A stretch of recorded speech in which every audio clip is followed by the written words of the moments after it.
প্রিয় বন্ধুরা, স্বাগত জানাচ্ছি আরেকটি নতুন ভিডিওতে। আজকের এই ভিডিওতে আমরা আলোচনার বিষয় হচ্ছে স্ট্রেইট অফ হরমুজ।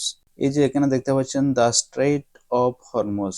আজকে যে ইরানের সাথে যে যুদ্ধ চলছে, সেখানে এই স্ট্রেইট অফ হরমুজ নিয়ে কিন্তু অনেক বেশি ক্রাইসিস চলছে, কারণ এটা কি গ্লোবাল চেক পয়েন্ট বলা হয়।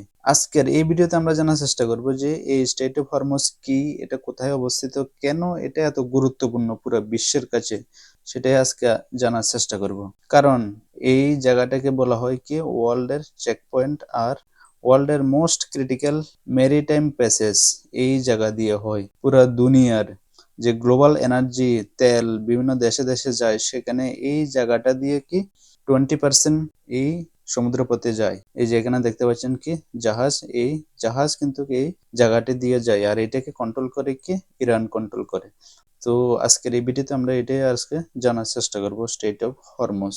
তাহলে আমরা একটু ম্যাপে গিয়ে দেখে আসি কি আসলে কোথায় অবস্থিত এবং এর ভৌগোলিক অবস্থান কি। আমরা যদি এখন ম্যাপে দেখি, তাহলে এখানে দেখতে পাচ্ছেন কি এটা হচ্ছে ইরান, আর সাইডে গলফ কান্ট্রিগুলি ইরাক, কুয়েত, বাহরাইন, কাতার, দুবাই। এখানে ঠিক আছে। এই যে এখানে দেখতে পাচ্ছেন এটা কি পার্সিয়ান গল্ফ, আর এখানে গল্প ভূমি। এই দুটোটা জায়গার মাঝখানে এই যে ছোট্ট জায়গাটা আছে, এটাকে বলা হয় কি স্ট্রেইট অফ হরমুজ। এই জায়গাটাকে কন্ট্রোল কে করে? ইরান করে এই জায়গাটাকে কন্ট্রোল। আর এই জায়গাটা দিয়েই বিশ্বের 20% গ্যাস এবং অয়েল এই জায়গাটা দিয়ে পাস হয় জাহাজ দ্বারা এবং বিভিন্ন দেশে চলে যায়। আপনাদেরকে যদি আরো একটু জুম করে আমি আপনাদেরকে দেখাই, সেটা হচ্ছে এই যে এটা হচ্ছে কি স্ট্রেইট অফ হরমুজ। এই জায়গাটাকে স্ট্রেইট অফ হরমুজ। এখানে কি এটা হচ্ছে কি পাশে ইরান, আর এদিকে হচ্ছে কি দুবাই আর ইউনাইটেড আরব এমিরেটস কান্ট্রি আর কি। এটা পার্সিয়ান গল্ফ। এই দিয়ে জাহাজ এই দেশগুলো থেকে জাহাজ তেল ভরে লোড করে এই ছোট্ট জায়গাটা দিয়ে এদিক দিয়ে বের হয়ে যায়। এই জায়গাটাকে কন্ট্রোল করে কি স্ট্রেইট অফ হরমুজ। এই জায়গাটা দিয়ে বিশ্বের সবচেয়ে বেশি তেল এই জায়গাটা দিয়ে যাওয়া হয় আর কি, 20%, যেটা সিঙ্গেল একটা রোডে। তো এই জায়গাটা খুবই ইম্পর্টেন্ট সবার কাছে, বিশ্বের এবং কি ইরানের কাছে এটা খুবই ইম্পর্টেন্ট। সো ইন ডিটেলসে আমরা আরো জানবো যে স্ট্রেইট অফ হরমুজ দিয়ে আর কি কি হয়, যদি এটা লং টার্ম বন্ধ হয়ে যায় কি কি প্রভাব পড়ে পুরো বিশ্বের উপরে, সেটা একটু জানার চেষ্টা করব। সো নেক্সট আমরা যেটা জানবো সেটাকে দুনিয়ার সবচেয়ে গুরুত্বপূর্ণ জলপথ বলা হয় কি এই স্ট্রেইট অফ হরমুজকে, কারণ এটা 55 কিলোমিটার প্রস্থ, আর প্রতিদিন প্রায় 20.3 মিলিয়ন ব্যারেল এই রোড দিয়ে যাতায়াত করে সমুদ্রপথে আর কি, যেটা বিশ্বের প্রায় 20% বিশ্ব খাদ্য, বিশ্ব পেট্রোলিয়াম এই রোড দিয়ে যাতায়াত করে। আর বিশ্বের 25% সমুদ্রপথে তেল বাণিজ্য হয় এই রুট দিয়ে। এই যে এখানে এখানে দেখতে পাচ্ছেন কি জাহাজ, এটা বিভিন্ন দেশ থেকে, পাশাপাশি কাতার, কুয়েত, ইরাক, দুবাই থেকে কি করে তারা তেল নিয়ে এই রুটে চলে যায়। সেই জন্য কি এটা খুবই ইম্পর্টেন্ট। এই স্ট্রেইট অফ হরমুজ এশীয় অর্থনীতির জন্য খুব অপরিহার্য। চীন, ভারত, জাপান, দক্ষিণ কোরিয়া মতো বিভিন্ন দেশ এই রোড দিয়ে কি তারা তেল আমদানি করে এই আরব কান্ট্রি গুলি থেকে। তার জন্য এই স্ট্রেইট অফ হরমুজটা কি খুবই একটা ইম্পর্টেন্ট, মনে রাখবেন। এখন এই স্ট্রেইট অফ হরমুজ যদি বন্ধ করে দেওয়া হয় লং টার্মের জন্য, কি কি ক্ষতি হতে পারে বিভিন্ন দেশের উপর, সেটা একটু সংক্ষেপে আমরা দেখে নেব।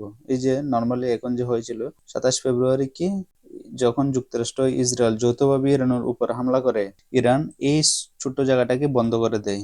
তখন কি হয়, তেলের দাম খুব বেশি হয়ে যায়, ব্যারেল প্রতি অনেক দাম বেশি হয়ে যায়। এরপরে 13 মার্চ কি আরো আরো বেশি যখন উত্তেজনা বৃদ্ধি হয়, তখন এর তেলের দামটা আরো বেশি হয়ে যায়, যেটা নর্মালি হিসাবে। স্ট্রেইট অফ হরমুজ যদি ছোট জায়গাটা বন্ধ করে দেওয়া হয়, তাহলে পুরো বিশ্বে আরো তেলের দাম বেশি হয়ে যাবে। এটা হচ্ছে কি মেইন জায়গা যেখানে ইরানের কন্ট্রোল আছে। সংক্ষেপে যদি আপনাদের বলি, এই উচ্চতর শক্তি এবং পরিবহন খরচ দাম বাড়াতে পারে বিশ্বের সব দেশে যদি এটা বন্ধ করে দেওয়া হয় আর কি। এটা এই জন্য খুবই একটা সেন্সেশন জায়গা। এখন আমরা দেখবো কি ভূ রাজনৈতিক উত্তেজনা এবং দুর্বলতা। এই যে স্টেট অফ হরমুজটাকে কেন এত ইম্পর্টেন্ট আজকাল, কেন অপরিহার্য রপ্তানি পথ? কারণ এই প্রণালীটি দিয়ে আমি আগে বলেছি আপনাদেরকে, ইরাক, কুয়েত, সৌদি আরব, ইউএই, ইরানের বিশেষ তেল এবং গ্যাস এই রুট দিয়ে রপ্তানি হয়, কারণ এই রুটের কোনো বিকল্প নাই। এই জন্য কি হয়, এই রুট যখন বন্ধ হয়ে যায় বিভিন্ন দেশে, এই গ্যাসের দাম আর তেলের দাম বেড়ে যায়, কারণ এর কোনো অল্টারনেটিভ বাইপাস কোনো রাস্তা নেই, এই রাস্তা দিয়ে যেতে হবে। সেই জন্য স্ট্রেইট অফ হরমুজ সবার কাছে খুব ইম্পর্টেন্ট। এই জন্য দীর্ঘমেয়াদী হুমকি হলে বিভিন্ন দেশের উপর, বিশেষ করে এশিয়ার দেশগুলোর উপর খুব ক্ষতিকর প্রভাব হবে এবং অনেক কিছু ঘটতে পারে, তেলের দাম অনেক বেশি হয়ে যেতে পারে। ওয়েল, নেক্সট আমরা দেখব কি স্টেট অফ হরমুজের কি অপরিহার্য সত্য, বিশ্বের নির্ভরতা এই ছোট্ট জায়গাটার উপর, হরমুজ প্রণালী এই জায়গাটার উপরে ওয়ার্ল্ড কতটুকু নির্ভরশীল আছে আর কি, তাদের কি বাজারের উপর প্রভাব পড়বে। মানে এই জায়গাটা বন্ধ হয়ে গেলে তাহলে অস্থিতিশীলতা তৈরি হবে, বিভিন্ন দেশের বাজারে বৈদেশিক নীতির উপর প্রভাব পড়বে, বিশ্ব শান্তি নিরাপত্তার গতিপথ গঠন হতে পারে। এই জন্য কি এই চেকপয়েন্ট রক্ষা করা সরকারের শক্তিগুলি, শক্তিবাজার এবং বিশ্বনীতির জন্য খুব একটা চ্যালেঞ্জিং এবং এটা খুবই একটা ইম্পর্টেন্ট। ঠিক আছে, এই যে জায়গাটা দেখতে পাচ্ছেন এটাকে বলা হয় কি স্টেট অফ হরমুজ। সো প্রিয় বন্ধুরা, এই ছিল আজকের এই ভিডিওতে স্টেট অফ হরমুজ নিয়ে একটু সংক্ষেপে আপনাদেরকে একটু ধারণা দেওয়ার চেষ্টা করলাম, কেন এই স্টেট অফ হরমুজ খুব ইম্পর্টেন্ট পুরো বিশ্বের কাছে, এই স্টেট অফ হরমুজ কোথায় অবস্থিত সেটাকে একটু বোঝানোর চেষ্টা করলাম। Okay, because it's current affairs topic, আপনাদের অনেক এক্সাম অথবা বিভিন্ন জায়গাতে দরকার লাগতে পারে। সবাই ভালো থাকবেন, সুস্থ থাকবেন।